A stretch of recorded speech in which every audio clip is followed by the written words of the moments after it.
Bonsoir à tous, bienvenue, je suis ravie de vous retrouver pour une nouvelle édition de la Semaine Éco. Nous sommes ensemble, comme chaque jeudi soir, pour un débat en direct qui parlera encore une fois d'économie et d'économie qui vous concerne. Tout au long de l'année 2016, il y en a eu de l'actualité économique. La crise a obligé l'État à prendre des mesures souvent nécessaires pour contenir les effets de la crise et des mesures qui ont également touché de plein fouet les citoyens. Une démarche qui va certainement encore se poursuivre tout au long de l'année 2007. Et à quelques jours de la nouvelle année 2007, nous allons pour vous rafraîchir la mémoire, commenter et évoquer les événements économiques majeurs qui ont marqué l'Algérie tout au long de cette année. Pour ce faire, nous accueillons avec nous ce soir M. Farid Yaissi. Bonsoir et merci d'être avec nous et d'avoir fait le déplacement depuis la wilaya de Béjaïa. Vous êtes professeur d'économie à l'université de Béjaïa. Vous êtes également directeur de recherche. Merci d'être avec nous. À vos côtés, Hassan Menoir. Bonsoir, merci d'être là. Vous êtes le secrétaire général de l'association Amen, qui est l'association... Président de l'association de protection des consommateurs, LMN. Il y en a plusieurs et la vôtre concerne la wilaya d'Alger. C'est bien ça. Merci d'être avec nous. Lia Sahar, bonsoir. Bonsoir. Et merci de toujours répondre présent à notre émission. Je rappelle que vous êtes journaliste spécialisé dans les dossiers liés aux hydrocarbures. Et Ismaël Almas, bonsoir et merci d'être là. Vous êtes le président en tout cas, de l'Association nationale des conseillers à l'export, ACE. Bonsoir. Bonsoir à vous. L'année 2016 a donc été jalonnée d'événements liés à l'économie, bien entendu. Les Algériens ont énormément parlé et pensé économie, car rappelez-vous, l'année 2016 a démarré avec une loi de finances qui déjà parlait de rigueur budgétaire. Elle avait commencé déjà par des augmentations de tarifs de l'énergie, une chose quasi inédite pour bon nombre de générations d'Algériens. L'année 2016 a également été marquée par cette opération de solidarité, l'appel à la solidarité nationale et cet emprunt national pour la croissance. Alors, encore une fois, pour vous rafraîchir la mémoire, je vous propose de suivre ce commentaire qui revient sur certains événements de l'économie de 2016 dans ce commentaire réalisé par Halim Maouchi. Jamais les Algériens ne se sont autant intéressés à la chose économique que durant ces 2 dernières années. La loi de finances, les cours du pétrole, les subventions, le code des investissements ou encore les restrictions budgétaires sont autant de sujets qui s'invitent au quotidien dans les discussions des citoyens qui se soucient de voir leur train de vie changer considérablement. Des craintes alimentées par des prix du pétrole toujours en baisse, même si les cours ont connu une légère hausse depuis les réunions d'Alger et de Vienne. Et c'est donc avec beaucoup d'appréhension que les Algériens ont suivi l'adoption de la loi de finances pour l'année à venir, une loi placée sous le signe de la rigueur et ayant pour credo s'affranchir des hydrocarbures. Établie sur la base d'un prix référentiel du baril de pétrole à $50, la loi de finances 2017 introduit des allègements de certaines procédures ainsi que des incitations fiscales au profit de l'entreprise et de l'investissement, tout en renforçant le contrôle sur le transfert des devises par les entreprises étrangères. La nouvelle loi prévoit également les dépenses et les recettes des exercices 2018 et 2019, une démarche inédite qui s'inscrit dans le cadre de la réforme budgétaire. Enfin, elle prévoit une hausse de certains impôts et taxes pour contrebalancer la baisse des recettes pétrolières.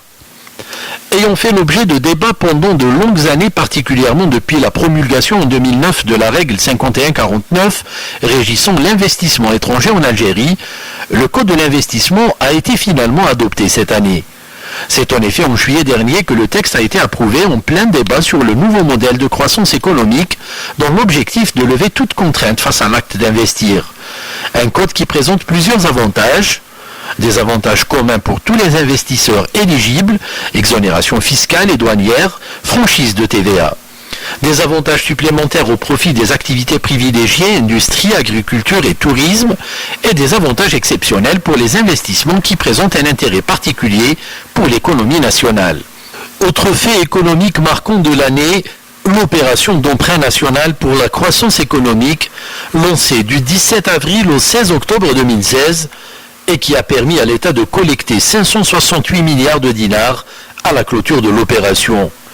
Autant de mesures prises pour faire face à la crise, une crise qui vient rappeler aux Algériens qu'à chaque chose malheur est bon et qu'il est temps de se retrousser les manches et se mettre au travail, car comme dit la citation, lorsqu'on veut aider quelqu'un, mieux vaut lui apprendre à pêcher que de lui donner un poisson.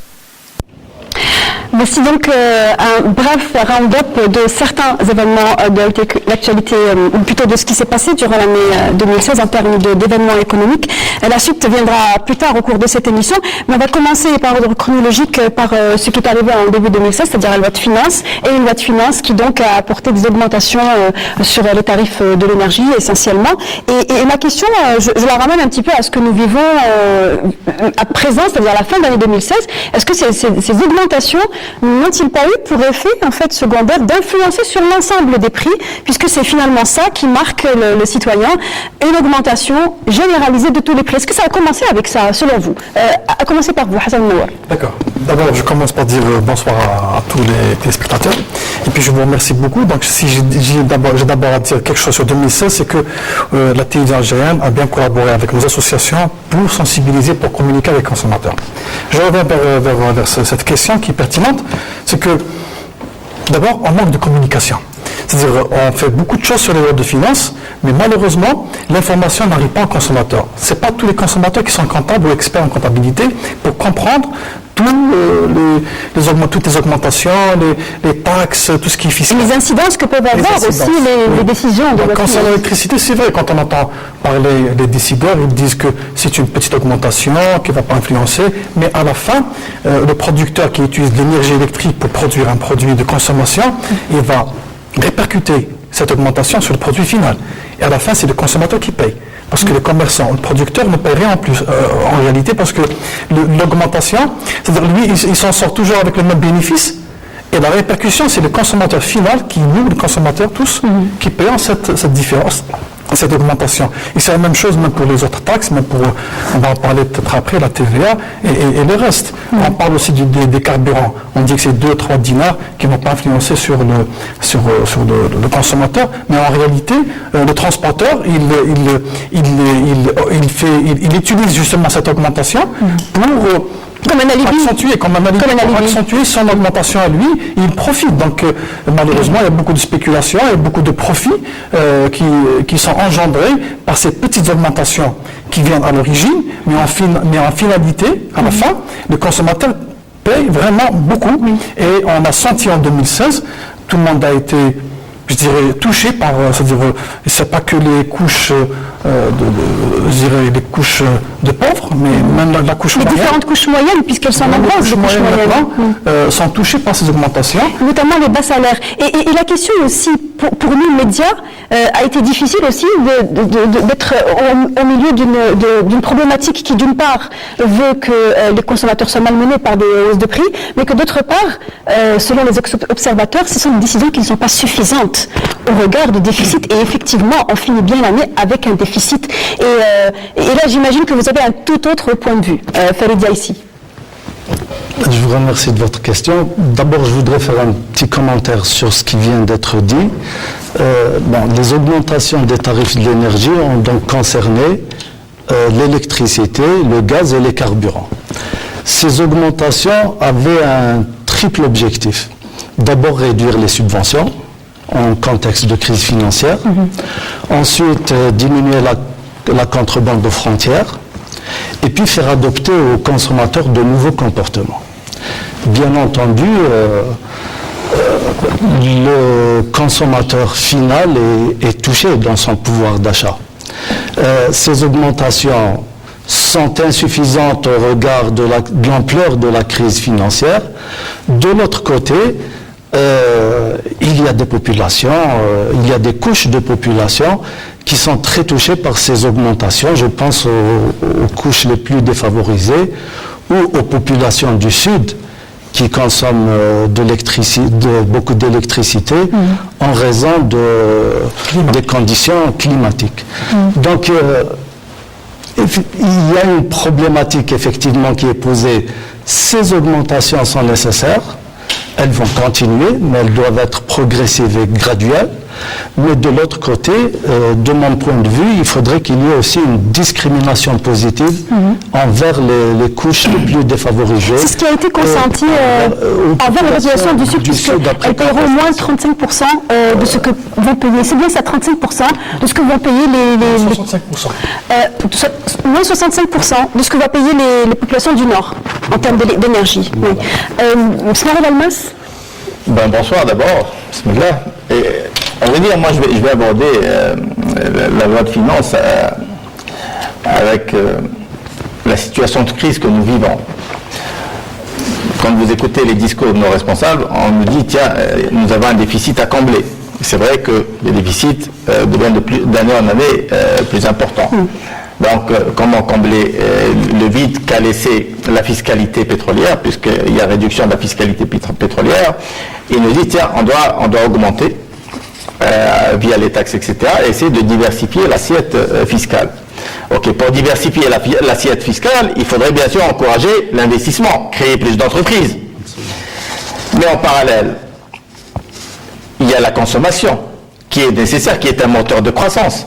Si vous diminuez le pouvoir d'achat, qui va consommer après, vous avez beau créer des entreprises, vous avez beau créer de l'offre, etc., mais si en parallèle vous cassez le pouvoir d'achat, il n'y a plus personne ou plus grand monde qui va consommer. Et qu'est-ce qui va arriver? Vous allez avoir moins d'entreprises ou bien vous allez fragiliser l'entreprise, vous allez libérer le personnel, etc. Donc c'est ça ce que je n'arrive pas à comprendre dans l'esprit de cette loi de finances. On aurait dû encourager bien sûr l'investissement, pousser à nos opérateurs à investir dans l'entreprise créatrice de richesse, mais en parallèle, on aurait dû consolider, conforter le pouvoir d'achat. Alors là, ce qui est étonnant, nous avons fait tout à fait le contraire de ce qui aurait été dû faire. Je n'arrive pas à comprendre cette il faut tout de même rappeler que justement dans le commentaire de Halima Ouchi, on a vu que un code de l'investissement a été amendé, revu, donc des avantages ont été accordés. En termes fiscal aussi, par exemple. C'est très bien ce que vous venez de dire. Moi, j'ai eu à consulter le code des investissements. Il n'y avait pas grand-chose de différence par rapport à l'ancien. Vous savez, c'est pas une histoire de code, c'est pas une histoire de réglementation, c'est pas une histoire de loi, c'est une histoire d'application. Oui. C'est ça le problème, c'est ça qui pose. Là, maintenant, la nouveauté, c'est qu'on a évacué l'ANDI. On ne parle plus de l'ANDI, c'est plus l'ANDI qui accorde les investisseurs, les avantages. Vous allez, ce qui paraît, maintenant, l'investisseur prépare son dossier, il va le remettre à un robot. C'est ce robot-là qui va donner satisfaction aux besoins de cet investisseur. À partir de là, il va bénéficier des avantages. Mais qui va consulter tout ça? C'est la main de l'homme, c'est l'homme, donc c'est l'administration. On ne peut pas évacuer une administration de cette manière. Donc, moi, ce que je déplore, c'est qu'on aurait dû, premièrement, puisqu'on parle de code des investissements, on aurait dû faire des simulations. On aurait dû penser à faire ce genre d'action et voir ce qui va, ce qui ne va pas, détecter les points forts, les points faibles, corriger les points faibles. Moi, je n'arrive pas à donner de réponse à des investisseurs, qu'ils soient étrangers ou nationaux. Je n'arrive pas parce qu'il n'y a pas de visibilité dans ce code des investissements. On nous dit, tiens, il y a un code, mais elle est où la différence? On a évacué les 51-49, on a mis la loi de finances, tout simplement. Justement, on va revenir sur un point important. Le 49-51. Je vais parler juste d'un point sur le code d'investissement. La tendance du gouvernement, c'est aller vers l'exportation. La diversification de l'économie, l'exportation d'hydrocarbures, il y a plein de choses dans ce sens. Et je n'ai pas trouvé un mot qui parle ou qui traite des exportations dans le nouveau code des investissements. Vous allez prendre les codes des investissements des voisins, par exemple, vous allez voir que les opérateurs ou les investissements qui sont destinés à l'exportation bénéficient de pas mal d'avantages. Les IDE qui viennent avec l'esprit d'exporter leur production bénéficient des avantages. On ne parle pas de 49-51 dans ce cas-là.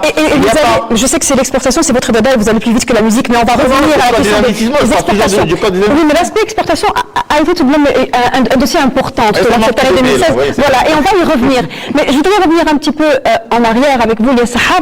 Votre point de vue à vous, puisqu'on voudrait vous écouter, vous aussi nous dire, alors finalement l'État, est-ce qu'il est en train d'avancer trop vite ou pas assez pour les augmentations, puisqu'on parle d'augmentation? Il y a quelque temps, on avait discuté de ce sujet-là sur ce même plateau. Je crois qu'il faut être un peu réaliste et voir la situation sur les 20 dernières années. et voient un peu ce qui se passe chez nos voisins, dans les pays producteurs de pétrole, etc. L'énergie, c'est un produit qui coûte très cher dans le monde, il faut le savoir. Bon. Historiquement, les Algériens ont bénéficié de prix très bas. Pourquoi? Parce qu'il y avait une politique voulue. Il fallait que tous les Algériens profitent de ce produit-là, qu'il soit mis à la disponibilité de tout le monde. Et ça a donné ce que ça a donné. Si on revient en arrière, pendant 15 ans, les prix n'ont pas bougé. On avait donné l'exemple de la petite bouteille de limonade qui faisait 15 dinars.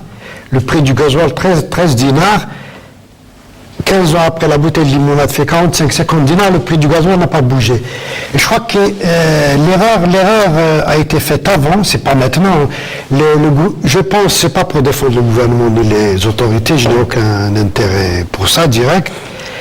Je crois que le gouvernement, les autorités ont découvert qu'ils sont pris en retard.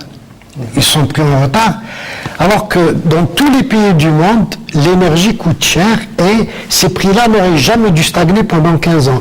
S'il y avait une augmentation graduelle, on aurait développé ce qu'on pourrait appeler un modèle de consommation et les gens n'iraient pas acheter des véhicules diesel parce que c'est gratuit. En plus, il y a un aspect stratégique qu'il ne faut pas oublier. Pour l'instant, l'Algérie a du pétrole. Elle a du pétrole, elle peut donner de l'essence à ses citoyens pour un prix modique.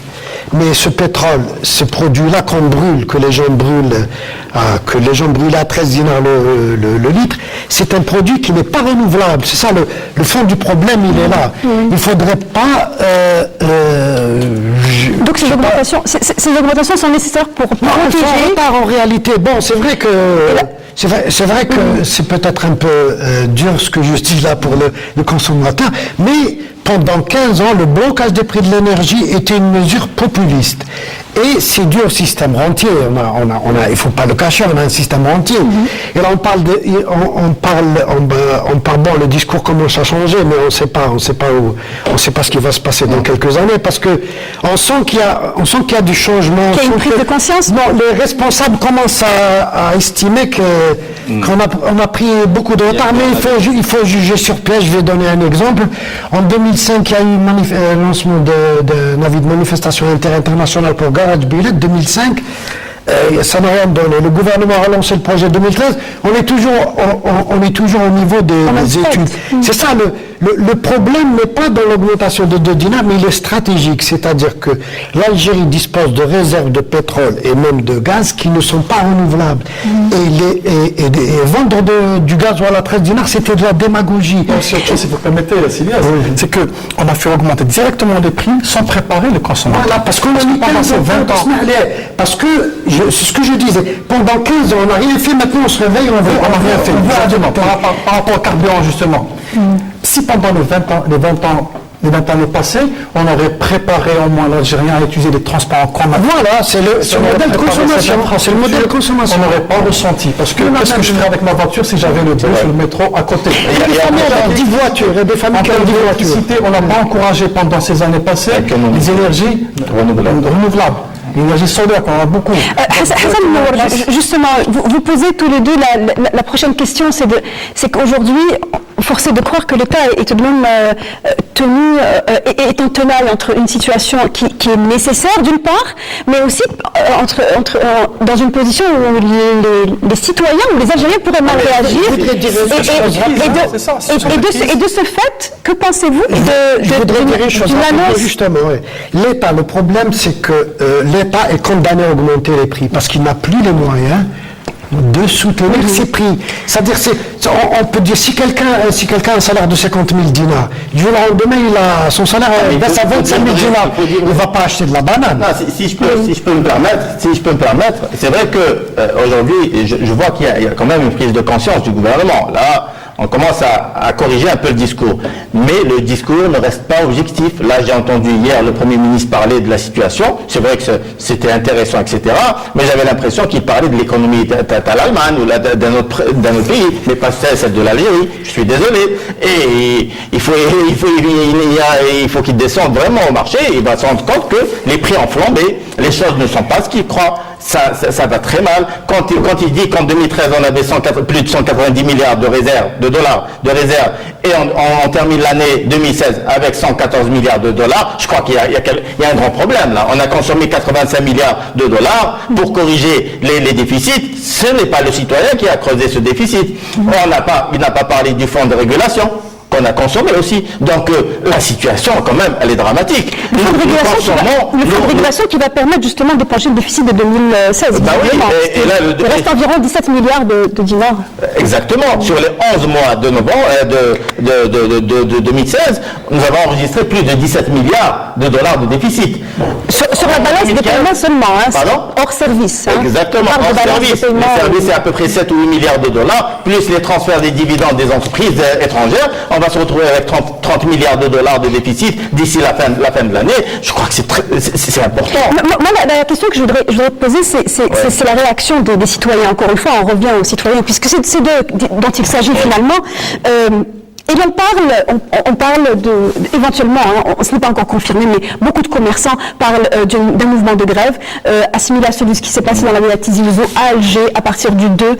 C'est une information qui commence à circuler et qui justement traduit ce malaise d'une part et cette incompréhension peut-être. C'est dangereux, attention. C'est le manque de communication. Mais c'est dangereux. L'amalgame, ça permet à tout le monde de parler, parce que justement, je l'avais dit au début. À quoi ça peut mener justement une action pareille? À quoi peut-elle mener? Quel résultat peut-elle avoir? Il faut savoir qui est derrière d'abord. Oui. C'est-à-dire là, ça serait vraiment dangereux de suivre un mouvement sans que les meneurs ne soient identifiés. Donc moi je pense que ça serait quand même... fait appel à cette grève, moi j'aurais voulu qu'on n'en parle pas parce que elle est anonyme,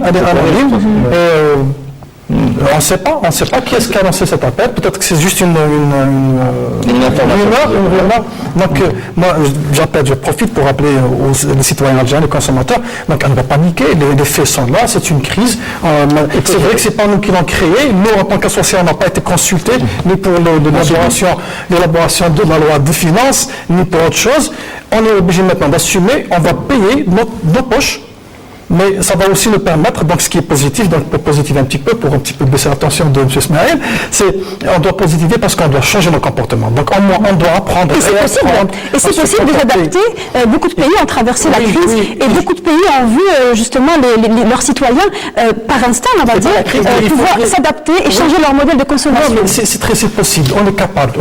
Mais seulement il faudrait que ce soit pour tout le monde.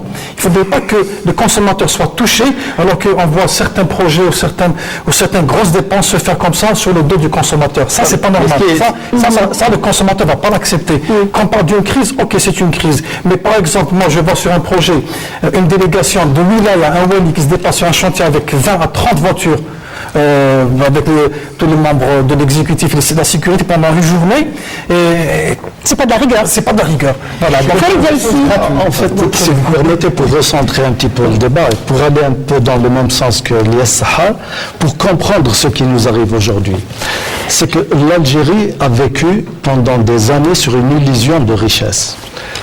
On a les hydrocarbures, le prix du pétrole brut n'a cessé d'augmenter, il a atteint à un moment donné même $125 le baril, mais on a oublié les experts, les observateurs avertis n'ont cessé d'attirer l'attention du gouvernement en disant que nous dépendons pour ce qui est du PIB à un tiers des hydrocarbures, pour ce qui est du budget de l'État des 2 tiers, pour ce qui est de nos exportations de 98%.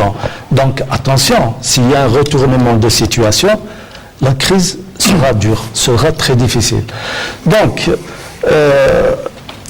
si je devais faire un commentaire sur les réformes structurelles, autant j'appelais personnellement avec d'autres collègues, avec des experts, les institutions internationales appelaient à des réformes, pendant qu'on avait un matelas financier confortable.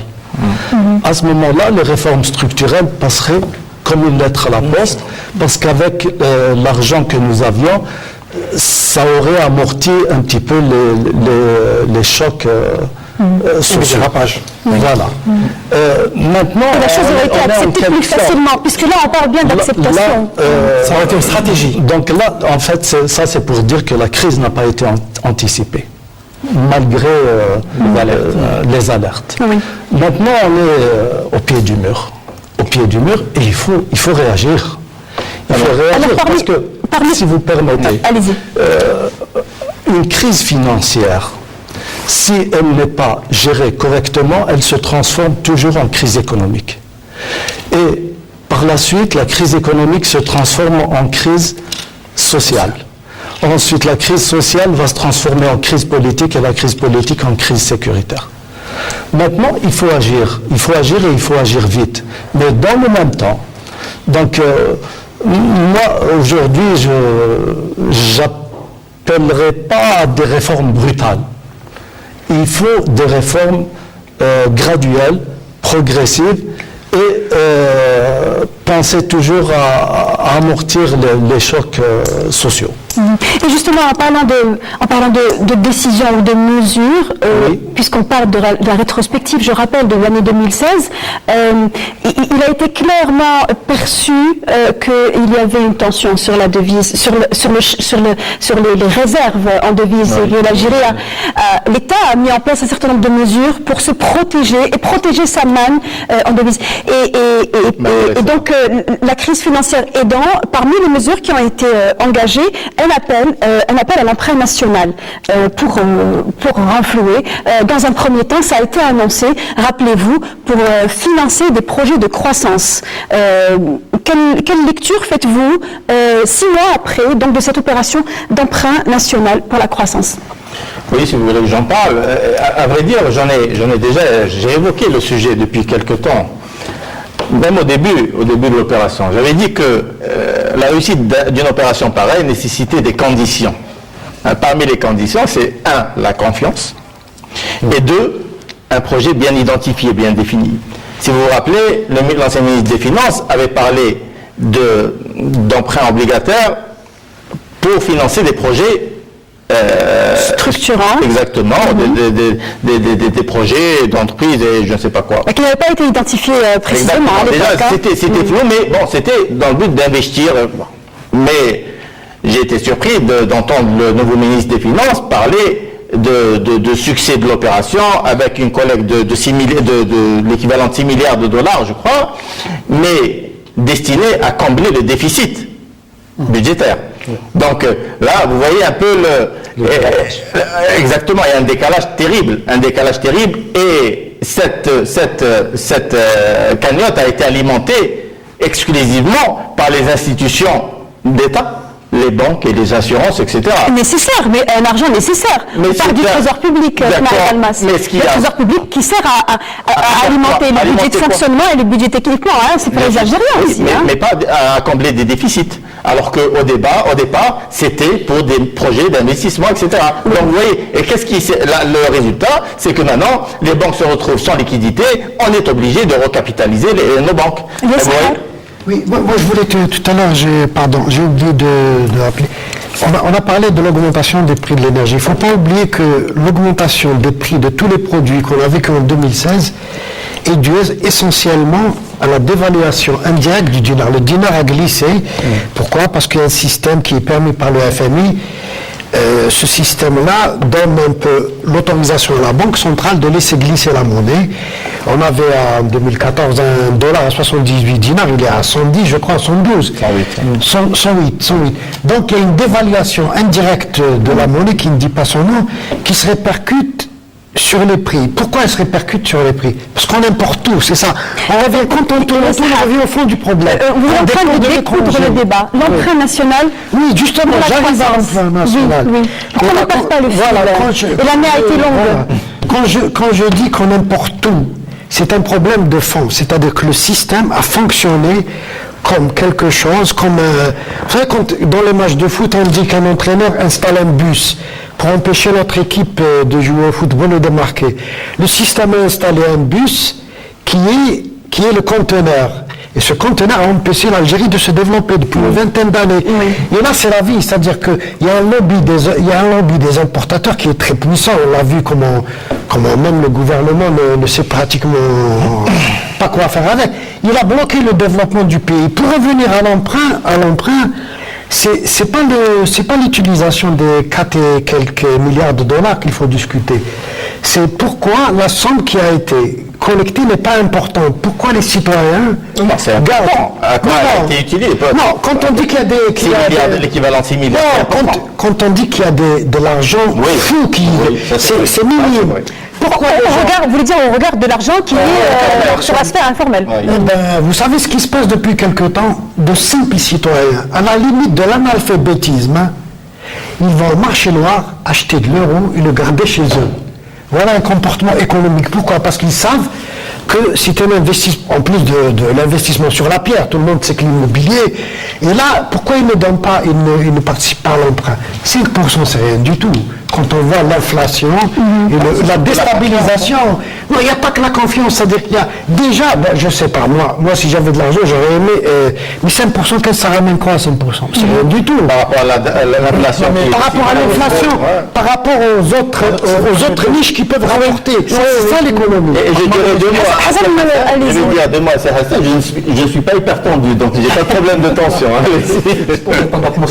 Non, tu sais, Smaël, c'est que on a l'esprit de patriotisme, mais malheureusement, il n'y a pas la confiance. Imagine, hein, ils ont désigné un projet, ligne ferroviaire Alger-Tamrast. C'est tout le Ou monde. bien Alger Hassim Saoud, au moins ça. C'est tout le monde qui aurait participé. Mais là, dire aux Algériens, aux entreprises algériennes, allez, mettez de l'argent comme un emprunt et vous aurez, comme on a dit, 5%, sincèrement, S'il y avait la confiance, sans les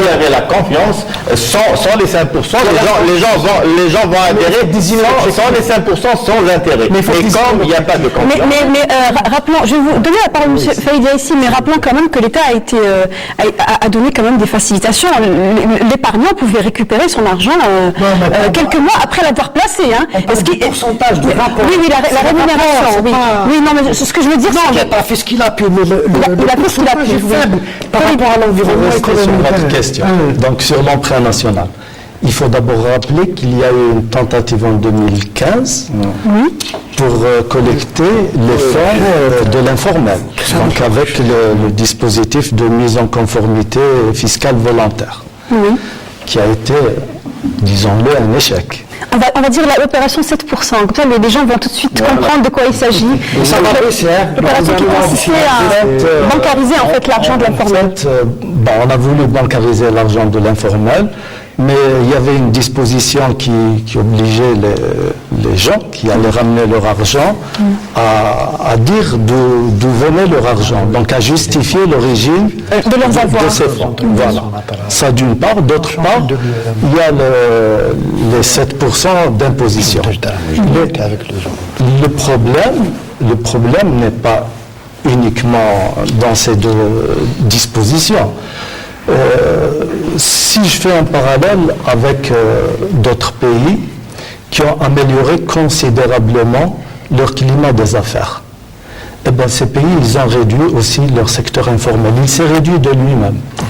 Quand on améliore le climat des affaires, les gens qui travaillent dans le secteur informel trouvent mieux à se retrouver dans le secteur formel que informel, pour des raisons de sécurité, pour de meilleurs avantages et tout ça. Donc, la mise en conformité fiscale volontaire a été un échec. Elle devait continuer jusqu'à fin 2017. Il ne faut pas la conjuguer au passé, puisque 2017. Effective pour fin 2017. Oui. Voyant que ça ne prenait pas, il y a eu donc cet appel à l'emprunt national obligataire. Et là, ce que je vais ajouter, par contre, par rapport à ce qui a été dit, c'est qu'il y a des déposants auprès des banques qui ont transformé leur dépôt en obligation d'État. En obligation d'État. Et c'est de l'argent en moins pour les banques et c'est donc de l'argent en moins pour les crédits à l'économie. Et puis, comme l'a dit Smaël Almas, je crois qu'une bonne partie est partie pour financer le déficit budgétaire. Mais c'était finalement nécessaire. C'était finalement, même si au tout début l'objectif était visé à éponger le déficit, car le déficit, l'État savait qu'on allait terminer avec un déficit, c'était finalement une nécessité. Ça a créé une dette interne.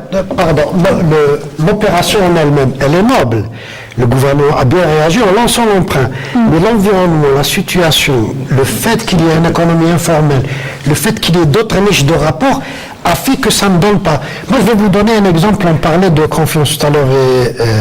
J'ajouterais juste, si vous permettez, Célia Sahar, pour le taux de 5% et de 5,75%. Avec l'inflation qui augmente, donc ça neutralise. C'est ce que je disais tout à l'heure. Neutraliser complètement. Voilà. Je vais vous donner un exemple. Parce Rapidement, pour passer à la suite des événements. à chaque fois, on parle, depuis que il y a eu la baisse du pétrole, on parle de la nécessité il faut que les citoyens comprennent, etc. Bon. Si l'État, les institutions de l'État ne donnent pas l'exemple dans ce qu'on pourrait appeler les mesures d'austérité ou de serrer la ceinture, le citoyen ne va pas adhérer à 100%. Je vais vous citer un exemple. J'ai appris récemment, pourtant j'arrive toujours à être informé de ce genre de phénomène. J'ai appris récemment par la presse que les députés, après un mandat, ils ont une prime de départ. Un mandat de ça qu'ils ont. C'est quelque chose qui n'existe dans aucun pays du monde. Dans période de crise. Voilà. Le plus grave, c'est que, voilà, on nous parle de FLM, le RND, ils viennent nous raconter des histoires à la Namara, sous le bled de gars, et par en dessous, on ne va pas prendre toute la prime, il devrait 50%. C'est scandaleux, c'est-à-dire que quand on voit ce genre de prime, non, par période de crise, par période de crise. Vous voulez dire qu'ils devraient être les premiers à faire un acte de solidarité? Je parle de députés, j'aurais pu parler des fonctionnaires qui vendent les carnets de bonne d'essence au finalité. Les députés, c'est le plus grave exemple que vous avez trouvé. Finalité pour l'emprunt obligataire, qu'est-ce qui s'est passé maintenant? On se retrouve avec une dette interne de l'équivalent de 6,5 milliards de dollars. On rajoute le milliard de la BAD, plus les 3 milliards qu'on avait déjà comme antécédents, on va finir l'année avec 10 milliards de dollars de dette. De confiance. Et la perte de confiance. Et la perte, exactement, très bien, qui n'a pas de prix. Et la perte de confiance. Donc maintenant, allez-y convaincre les citoyens d'adhérer à une autre opération d'emprunt obligataire. Là aussi, c'est pour ça que je dis que dommage, on aurait pu épargner cet échec-là, parce que là, ce qui me désole, c'est qu'on parle de succès de l'opération. C'est un projet visible. Oui, on aurait pu y aller vers l'achèvement de l'autoroute, l'achèvement de des projets créateurs. Il faut aussi rappeler que, selon certains observateurs, l'essentiel des épargnants ont été des entreprises. Et les entreprises, en ce moment, elles ont besoin de beaucoup de choses, à part mobiliser leur argent. Et on va passer justement, en parlant d'entreprises et de protection de la production nationale, 2016 a vu également l'apparition de quotas. Donc, des restrictions sur 3 segments de produits. L'État ne pouvait pas diminuer ses importations sur l'ensemble des produits, étant donné que nous sommes dans une économie de marché. Donc, des licences d'importation sur les véhicules, le ciment et le roi à béton. Évidemment, c'est celui qui porte sur les véhicules qui a été le plus marquant et le plus ressenti par les Algériens. Plus de mal ou plus de bien, encore une fois, je suis sûr que vous n'allez pas être d'accord. On commence à droite ou à gauche? Fallait déjà ici. En fait, donc pour rester sur les véhicules, il faut savoir qu'entre 2011 et 2016, c'est environ 2 millions de véhicules qui ont été importés. Oh là là. Ouais. Sur 3 années, 2012, 13 et 14, c'est en moyenne 450 000 véhicules par an. Et donc avec l'introduction des licences d'importation et des quotas, 2015, il y a eu 300 000 véhicules qui ont été importés, et 2016, 152 000 véhicules qui ont été importés. Donc 90 000, ça dépasse pas 152 000. Ça dépasse pas les 100 000 véhicules. En 2016, c'était prévu 152 000. Exactement, c'était prévu, on a atteint 98 000 ou 97 000. Sur les 150 000. Toujours est-il que donc, ces 2 millions de véhicules sont venus s'ajouter au parc automobile déjà existant. Et ça a fait exploser la facture d'importation, ça a fait exploser la consommation de carburant, et ça participe, ça contribue énormément à l'émission de CO2. Donc, s'il y a une mesure que je salue, pas pour les licences, c'est les quotas. Parce que les licences et les quotas doivent être temporaires, provisoires. Une vraie économie ne marche pas avec des licences et des quotas. Il faudrait que par la suite, d'autres moyens viennent se substituer à ces licences et à ces quotas. Ça doit être... On est dans des mesures de crise, enfin des mesures d'urgence, on va dire, d'urgence. Avec des décisions subites, comme ça, justement. C'est vrai que même nous, en tant que protecteurs, association de protection des consommateurs, on est très sensible à ce nombre de voitures conventionnées route, à la consommation des carburants, l'environnement et tout. Mais il fallait d'abord, comme j'avais dit tout à l'heure, préparer ce consommateur. C'est-à-dire, on ne va pas d'une importation de 400 000, 300 000, puis hop, 90 000 véhicules, et on n'a pas pensé au choc, parce que là, on a appris aux Algériens à utiliser la voiture. On a appris aux Algériens à avoir 3-4 voitures par famille. On a appris aux Algériens à payer des embouteillages. À inscrire ses enfants dans une école qui est à 10 km, à travailler à 20-30 km. On a délocalisé les logements. Il habite à Alger, on le met à Gouraya ou à Baboul. En plus, on n'a pas prévu de métro, pas de ligne ferroviaire, pas de bus, pas de transport en commun en général, ce qui fait qu'on a toujours besoin de cette voiture. En plus, on n'a pensé qu'aux consommateurs, mais et les entreprises? C'est-à-dire relancer l'économie nationale. Mais justement, à propos d'entreprise, vous dites que c'est venu subitement, mais pas tant que ça, puisque rappelons que ça fait 3 ans que les concessionnaires étaient au courant qu'ils devaient déposer des projets, et fin 2016 justement, 31 décembre 2016, l'ensemble des concessionnaires sont censés avoir déposé des projets de réalisation d'usines, soit d'outillage ou de montage ou d'assemblage de véhicules. Alors finalement, le marché était en train de se préparer à une réduction des importations nécessaires, semble-t-il. C'est là un problème de communication. Je reviens toujours au problème de communication. Le consommateur, il ne sait pas. Même les concessionnaires, on a eu à faire à travailler avec des concessionnaires.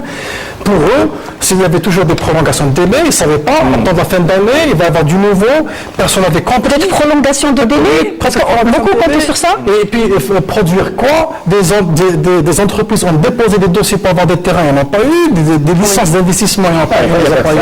Il n'y a pas de ça. Le problème, il est où? Moi, je vais aborder l'aspect économique. C'est vrai que les licences sont censées réguler les importations, à réduire la facture des importations. Donc, on a pensé à imposer les licences pour les véhicules, limiter, mettre pour diminuer le plan de devise. Et en parallèle, on nous a rassurés avec une industrie de montage des véhicules. Bon, c'est bon jusqu'à présent. Mais ce qu'on oublie de nous dire, c'est que ce que va nous coûter cette industrie de montage qui est basée sur les importations. Parce que là aussi, c'est un souci très, très sérieux. Vous allez avoir plusieurs marques. C'est vrai qu'on va avoir plusieurs marques d'ici en 2017. On parle de 6 ou 7 marques. On va faire du montage, c'est bien. Avec un taux d'intégration qui est très faible, on ne dépasse pas les 5%. Alors, donc vous allez vous retrouver à importer 95% du véhicule. Mais il faut un démarrage, Smaïd Almas. Mais avec quoi vous allez financer? Ils ont 5 ans pour s'adapter. Avec quoi vous allez financer? Ça, c'est avec l'argent. Okay. L'argent de la Banque centrale, on est d'accord. Voilà, donc ça c'est... Maintenant, on nous a parlé de taux d'intégration, on va essayer d'évoluer ça, d'arranger ça, d'augmenter au fur et à mesure. Mais vous croyez qu'il y a des entreprises qui vont investir dans les composants véhicules pour produire 25 000 ou 30 000 courroies? C'est insensé. Mais c'est ça le problème. Là, les équipementiers, le développement du tissu industriel qui est censé sous-traiter, ou le tissu de sous-traitant, ça aurait été faisable et possible si ça s'inscrit dans une logique internationale. C'est-à-dire, moi, je fabrique des courroies pour Renault, mais pas pour Renault Algérie, c'est uniquement pour Renault international. Sinon, avec 25 000 ou 30 000 véhicules, je ne vais pas m'amuser à investir dans une usine pour fabriquer 20 000 ou 30 000 courroies, par exemple. Vous voyez, c'est ridicule. Ça serait une dizaine de courroies par jour de fabrication. Mais plusieurs marques arrivent et on ne connaît pas encore l'ensemble des projets qui vont intervenir.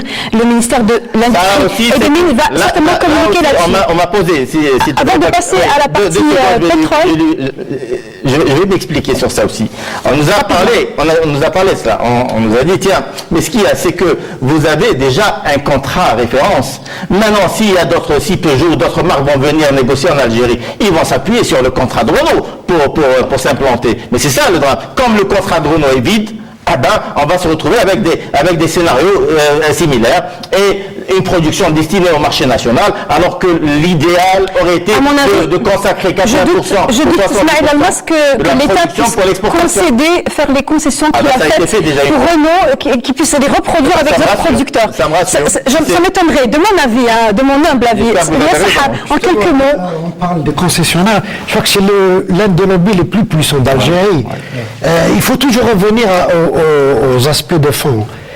Quand le commerce extérieur il y a eu démonopolisation du commerce extérieur, le premier créneau qui a marché, c'est l'automobile.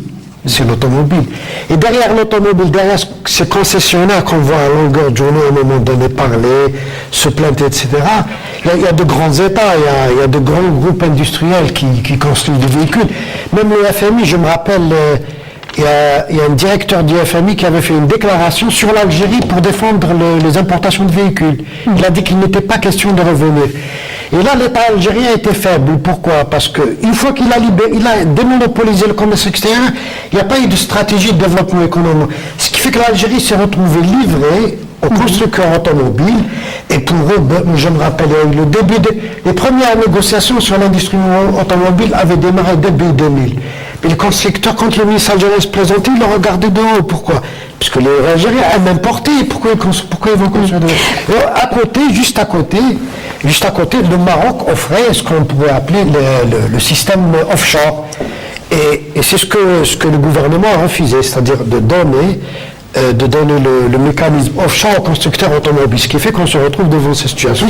Et le Maroc a tout pris. Mais l'année 2016 n'a pas été jalonnée que de décisions ou de mesures, on va dire, manquées, puisque, rappelez-vous, 2016 a également été marqué par un accord historique qui a été le fruit d'un effort diplomatique de l'Algérie, grâce auquel l'OPEP a pris une décision qu'elle avait prise depuis plusieurs années avant. Je vous propose encore une fois de revenir sur un commentaire mémoire sur les 3 événements importants qui restent à discuter de l'année 2016 avec Halim Maouchi.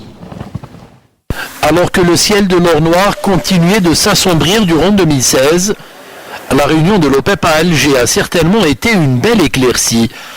En effet, au moment où beaucoup n'y croyaient plus, l'Organisation des pays exportateurs de pétrole l'a fait. L'organisation décide de réduire sa production afin de soutenir des prix durablement affaiblis par une offre excédentaire. Véritable coup de théâtre, car cet accord historique va bien au-delà des attentes. Réunis de manière informelle dans la capitale algérienne, les pays exportateurs de pétrole ont finalement transformé leur concertation en réunion extraordinaire et sont parvenus à s'entendre sur une limitation de l'offre. Ils ont décidé au terme d'une réunion de près de 6 heures et de plusieurs semaines de tractation de réduire leur production pour faire repartir les cours. Ainsi, la production totale du cartel sera limitée à 32,5 millions de barils par jour contre un niveau actuel de 33,24 millions. C'est la première fois en 8 ans qu'une décision de réduire la production de pétrole a été prise par les membres de l'OPEP. Les niveaux de production pour chacun de ces membres ne seront toutefois définis qu'à l'occasion de leur prochaine réunion ministérielle qui aura lieu le 30 novembre à Vienne. Une autre réunion cruciale qui connaîtra également un succès retentissant avec notamment l'entraînement d'une dizaine de pays extérieurs à l'OPEP dans l'effort de réduction de l'offre. 11 pays producteurs non membres de l'organisation se sont engagés à diminuer leur production de 558 000 barils par jour. Un accord historique car c'est la première fois depuis 15 ans qu'un engagement conjoint des deux camps est atteint. Autre événement majeur que la capitale algérienne a abrité en cette année 2016, le Forum africain d'investissement et d'affaires, premier grand rendez-vous continental du genre. Une rencontre qui a réuni pas moins de 1000 participants africains dont près de 800 hommes d'affaires de plus de 40 pays africains. Le forum dont les travaux ont duré 3 jours et ont été axés essentiellement sur la promotion du partenariat et l'investissement dans le continent. À l'issue de cette rencontre économique, des participants ont affirmé que ce forum leur a permis de rencontrer leurs homologues algériens pour examiner les opportunités de partenariat et d'affaires afin de concrétiser d'éventuels projets communs. Autant de résolutions qui, espérons-le, ne resteront pas vaines, car comme l'ont souligné les participants au Forum d'Alger, l'avenir de l'Afrique ne peut se trouver qu'en Afrique. Il nous reste donc pas beaucoup de temps et deux événements majeurs de l'année 2016 à discuter avec vous, messieurs, à commencer par la réunion de l'OPEP qui s'est donc tenue à Alger et qui a tenu finalement ses promesses puisque la décision d'Alger a été entérinée en Vienne. Est-ce que cela signifie que l'Algérie aura à partir de là pris un poids important et en tout cas à l'avenir dans le domaine de la décision liée aux hydrocarbures? Faridia ici. Il est indéniable que l'Algérie a marqué des points sur le plan de la diplomatie. Donc on a vu la diplomatie algérienne se démener et donc profitant du Forum international de l'énergie qui s'est tenu ici à Alger en septembre. Donc une réunion de l'OPEP a eu lieu et l'Algérie a arraché un accord pour plafonner la production de l'OPEP à 32,5 millions de barils jour. Et on a vu que cela a été confirmé à la réunion de Vienne le 10 décembre. Et mieux que ça, 11 pays non OPEP ont participé à l'effort de réduction de la production. Le résultat a été une augmentation des prix du pétrole. Il y a eu $10 de gagnés. Le prix du pétrole est passé de $45 à $55 en l'espace d'un mois, de novembre à décembre. Là, ce matin, il était à 55-56. Est-ce suffisant? Non. En fait, l'OPEP, dans les années 70, avait un grand poids. Il pesait réellement sur les prix. La production de l'OPEP représentait à peu près 2/3 de la production mondiale, 60%. Aujourd'hui, elle ne représente plus que 25%. Donc, on ne peut pas dire que l'OPEP pèse autant qu'il pesait auparavant. Et puis, toute la configuration a changé. Il y a eu une révolution technologique dans le domaine des hydrocarbures. En l'espace de 5 ans seulement, les États-Unis sont passés d'importateurs nets de pétrole à exportateurs nets de pétrole. Et la production des États-Unis en pétrole de schiste, en l'espace de 5 ans, elle représente, en 2015, fin 2015, elle a représenté 1/3 de la production mondiale de pétrole. Le reste, je vous ai dit 25% c'est l'OPEP, le reste 42% c'est les autres pays OPEP, oui. Voilà, OPEP et hors États-Unis. Donc, oui, l'Algérie a marqué des points, c'est une victoire diplomatique, mais est-ce suffisant? Non. Non, parce que aujourd'hui, dans ce domaine, les choses ont beaucoup changé, ont beaucoup évolué. Il y a eu la révolution technologique, il y a une transition énergétique qui s'opère. Voilà. Et il y a plusieurs composantes, en plus de celle de l'offre et de la demande, qui donc impactent aujourd'hui le prix du baril de pétrole. Le Sahar, un avis sur la question? Je crois que, comme il a été dit, l'Algérie a joué un très grand rôle, comment en rapprochant les points de vue. Parce qu'il ne faut pas oublier que la politique qui avait été développée, d'ailleurs l'Algérie était le seul pays à s'opposer officiellement et publiquement à la décision de l'Arabie Saoudite d'entraîner avec elle l'OPEP dans ce qu'on avait appelé la guerre des parts de marché. Et si vous vous rappelez bien, c'était l'ancien ministre Sissi qui avait fait une déclaration publique. Ensuite, le président de la République a envoyé plusieurs émissaires dans plusieurs pays producteurs membres au nom de l'OPEP. Et avec le temps, le travail a payé, il a payé aussi, il faut le reconnaître, il ne faut pas l'oublier. C'est parce que l'Arabie Saoudite a compris que sa politique menait à l'échec. Et au mois de juillet, je me rappelle le mois de juillet, le nouveau ministre du pétrole saoudien a dit $50, c'est pas assez. Ça s'est enclenché et dans ce mouvement, l'Algérie a joué un rôle très important sur le plan diplomatique. Pour les prix, moi j'en avais un peu tranché. Même si le pétrole remonte à $100, nos problèmes ne seront pas réglés. Pourquoi? Parce que les gens mangeront encore plus. Ils vont acheter plus de voitures. C'est un système. Enfin, quand vous dites les gens, le comportement de la décision, la décision politique aussi, économique. Les gens, non, quand je dis mangeons, c'est-à-dire on dépensera. On dépensera. Bon, Ce que vous voulez dire, c'est que la crise a du bon, le dernier événement. Je ne suis pas d'accord avec lui. C'est parce qu'elle a de le pardon ne remontera pas de sitôt à $100. Non, ça c'est un autre problème. Non, justement, c'est un problème qu'on n'aura pas le temps de discuter. Je pense que encore un mot et on passe au dernier événement de l'année 2016. Va nous éviter la faillite à court terme. Elle va permettre au gouvernement de souffler, peut-être de mener les réformes qu'il envisage, et notamment le nouvel... que la situation exige. Notamment mettre en place le nouveau modèle de croissance. Sur le pétrole.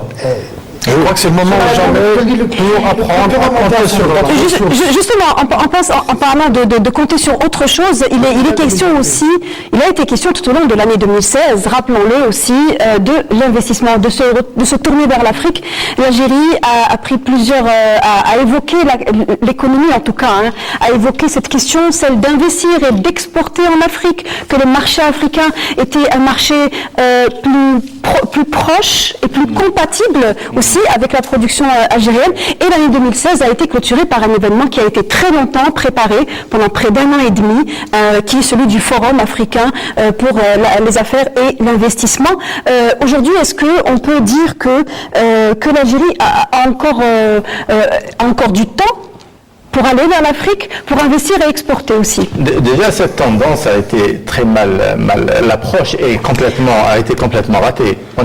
Je ne sais pas qui a eu cette intelligence de parler de l'Afrique, de marché africain, mais en tous les cas, on l'a abordé de façon improvisée. Pourquoi? Parce que là, il n'y a pas eu d'études. Il n'y a pas eu d'informations sur ces marchés. Les marchés africains ont évolué. Ce n'est plus l'Afrique des années 70. Et quand on parle de... Mais bon, vous dites d'où est venue l'idée. L'idée est très simple. L'Algérie est un pays africain. Oui, d'accord. Donc, il y a quand même une proximité naturelle. Non, pourquoi je dis ça? C'est qu'il y a eu deux mots qui sont revenus dans ce choix-là. C'est qu'on a parlé de marché facile. Et deuxièmement, de se repositionner sur le marché africain. On n'a jamais été vraiment sur le marché africain, ça c'est un. Deuxièmement, marché facile, non. L'Afrique n'est pas un marché facile. L'Afrique, c'est un continent où vous allez trouver toutes les grandes puissances économiques sur place. Vous allez trouver les Américains, les Français, les Allemands, etc., les Turcs, les Chinois, etc. Donc on ne peut pas parler de marché facile. Autre chose. Vous savez, on est loin de ce qui se passe à l'international en matière économique. Pourquoi? Parce que là, si on avait des accords avec ces pays-là, ces pays africains, si l'Algérie était intégrée dans les différents ensembles et sous-ensembles économiques, on aurait profité des avantages qu'ont ces pays-là dans ces différents groupes pour ne pas payer de taxes douanières, etc. Pour être compétitifs. On fait partie de on n'est pas présent. Comment vous pouvez parler de marché dans ce cas-là, marché africain, sans mettre en place des accords qui pourraient éventuellement nous mettre dans la même dimension. Il semblerait que l'Algérie soit intéressée justement de faire partie de ces... Il faut le faire, il faut aller vers le concret. Mais en tout cas, ce qui est sûr, c'est ce qu'on retient de 2016, c'est que l'intérêt y est. Farid Diaïssi. Je voudrais dire d'abord à ce propos... Très rapidement, il nous reste encore 3 minutes exactement. Je voudrais d'abord dire que la destination Afrique en matière d'investissement sera la grande des futures destinations. Parce que les autres continents sont quelque peu saturés. Et il y a beaucoup de pays qui investissent déjà là-bas. Les États-Unis ont investi 90 milliards de dollars durant la décennie 2000. La Chine, 75 milliards de dollars durant la décennie 2000. Il y a le Japon qui envisage d'investir 30 milliards de dollars en 2016-2018, etc.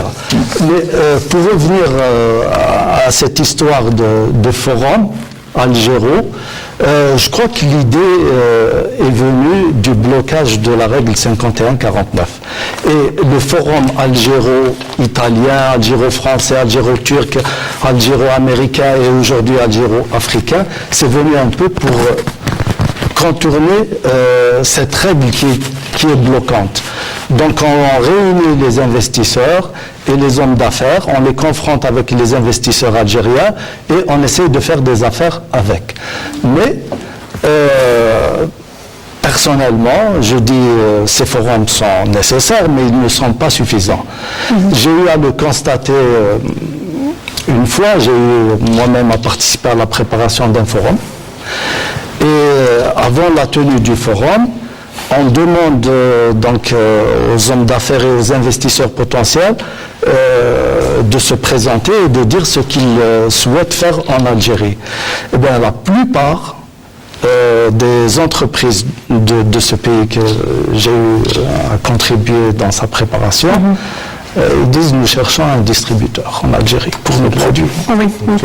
Je pense que tout est dit et nous allons certainement avoir à entendre et à reparler encore de cette question de l'investissement en Afrique subsaharienne. Navré, le temps qui nous est imparti est terminé. Nous avons été ravis de vous avoir avec nous pour ce dernier numéro de l'année. Je rappelle que pour commenter les événements de l'année 2016, nous avions Hassan Menouar, le président de l'association LMN de la protection des consommateurs, Farid Jaissi, professeur d'économie à l'université de Béjaïa, Smaïl Almas, président de l'association des conseillers à l'export, et Lies Tahar, notre confrère journaliste spécialisé dans les dossiers économiques. Moi-même, Saïd Bouhadjoun, le réalisateur de l'émission, et Soraya Hamoudi, la scribe de l'émission, vous souhaitons une excellente année 2017.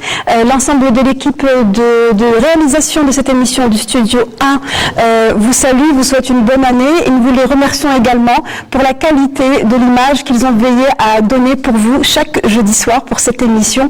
On se retrouve, Inch'Allah, la semaine prochaine pour une nouvelle thématique. Au revoir.